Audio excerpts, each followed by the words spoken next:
A couple of days ago, the Division game announced that they were having a special briefing. I made a video about it and compressed all of it down to about 2 minutes, detailing basically everything they spoke about. Now, judging from the comments section in the video, there were a lot of people upset. Well, I think that's mainly due to them being led to believe that this special briefing would have more. But it turned out to be just a simple briefing, letting everyone know what we already know, except that the next season was being delayed until September and a few other points. For me, something like this was expected. I didn't get my hopes up because I didn't want to be disappointed. But after I sat down and thought about it, rewatched the video, I realized that this is basically State of the Game. A new version of it. For those of you new to the Division franchise, State of the Game was a weekly series done by the development team. 𝐸 rarely showed up, but we mostly seen Hamish and others hosting. The purpose of the show was to highlight things that were going on in the Division, ranging from bugs to new patches and incoming changes like weapon balancing and such. In some cases, there were huge announcements that came out of nowhere. That's what they did with the Warlords announcement. That State of the Game ended up being like 3.5 hours long. So when 𝐸 said in the tweet that they were trying something different, a statement like that can be easily misinterpreted or misconstrued, which it was. But he was actually referring to a different way of doing what they've always done as a weekly tradition, reawaken. I said this is something the Division community needs, but for what it's worth.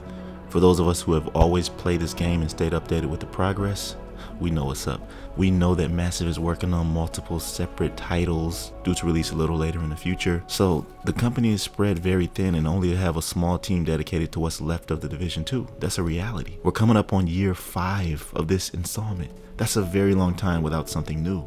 This tells me that we won't be getting Division 3 for a while, if at all. But I think that the dev team are and have been positioning themselves to provide weekly updates, whatever they may be, to the community. This says to me, first of all, that, hey, we're still here, even though there may not be much, but we're still alive and supporting the game. It also tells me that because they are spread so thin, this just means they've been hard at work on Heartland and other titles that we'll probably be seeing sooner than later.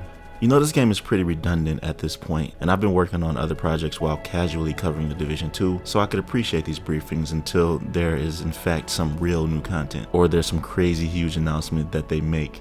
Transparency is better than nothing, and they did say a while ago that they're back live again. This is just a layer added to that statement. And I'm sure that from here on out, we're going to have YouTubers doing agent briefing recaps every week as well. So for what it's worth, I think this is something needed for the Division 2 community, especially for the diehard supporters.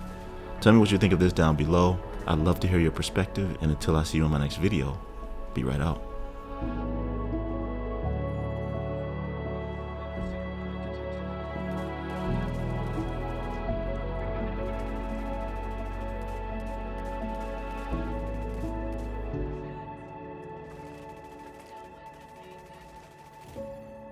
Vital signs critical.